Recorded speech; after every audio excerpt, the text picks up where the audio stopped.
A new era has begun. In these 4 years, we faced crises that we've been tested.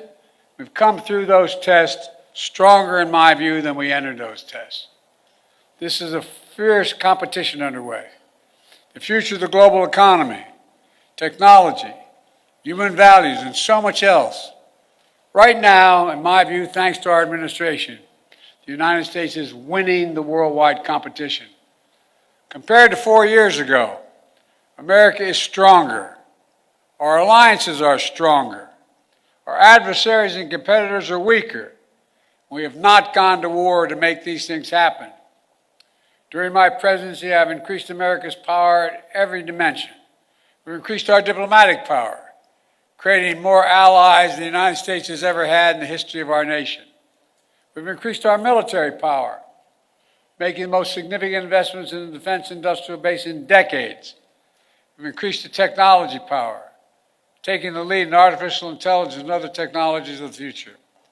And we've increased the economic power, building the most dynamic economy in the world from the bottom up and the middle out, not the top down.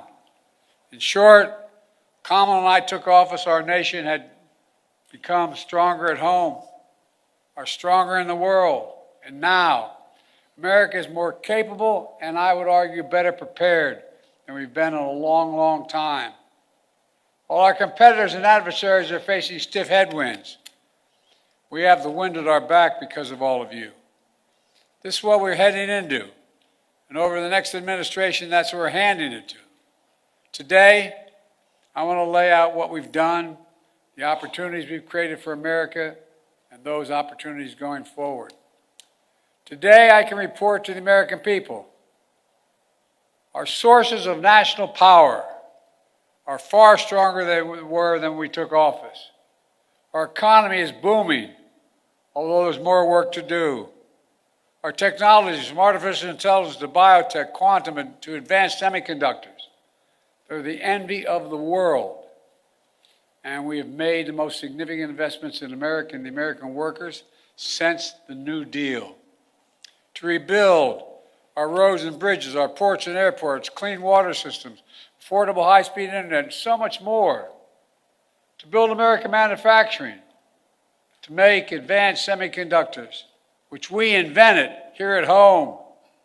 We made the largest investment in climate and clean energy ever anywhere on earth in the history of the world, spurring nearly $500 billion in private sector investment. We've also significantly strengthened the defense industrial base, investing almost $1.3 trillion in procurement and research and development. In real dollars, that's more than America did in any 4-year period during the Cold War. This is going to ensure that we're fully equipped to fight and win wars, which is also the best way to deter wars in the first place. Today, I can report to the American people our alliances are stronger than they've been in decades.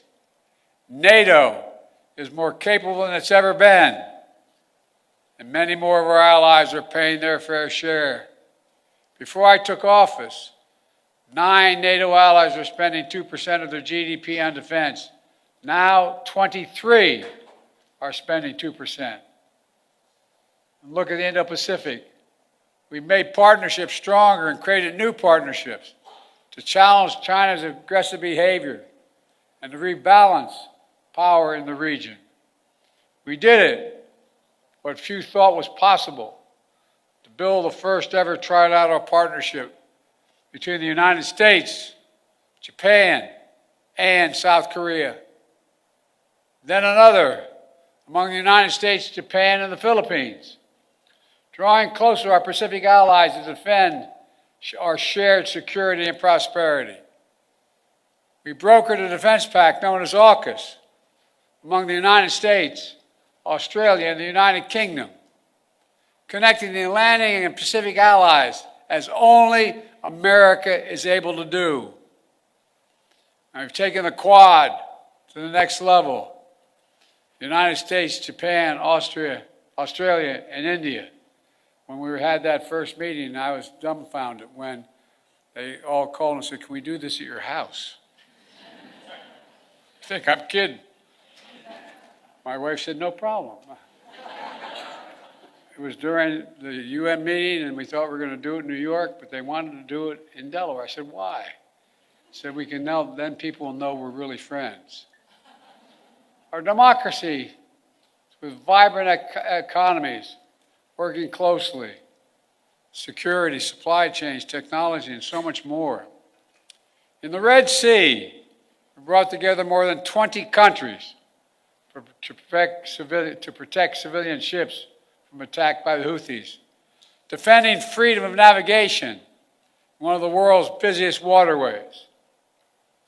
And we have strengthened partnerships all across the Americas, defending democracy, targeting corruption, addressing migration, increasing prosperity, and protecting Amazon rainforest, which captures billions of tons of carbon from the atmosphere every year.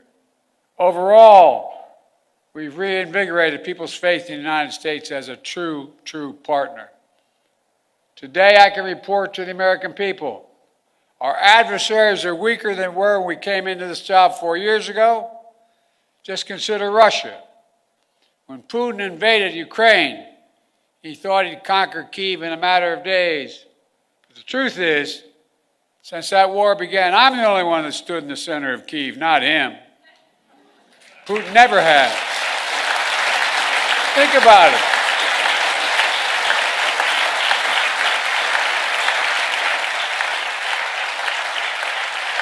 It was a long train ride, but I'm the only commander-in-chief to visit a war zone not controlled by U.S. forces. We helped Ukrainians stop Putin. And now, nearly three years later, Putin has failed to achieve any of his strategic objectives. He has failed thus far to subjugate Ukraine, failed to break the unity of NATO, and failed to make large territorial gains. There's more to do. We can't walk away. We rallied 50 nations to stand with Ukraine, not just in Europe, but for the first time in Asia as well. Because those countries in Asia know what happens in Ukraine matters to them as well. We delivered air interceptors, massive numbers of munitions, and enacted relentless, unprecedented sanctions to keep Ukraine in the fight. And now Russia is struggling to replace what they are losing on the battlefield in terms of military equipment and fighters.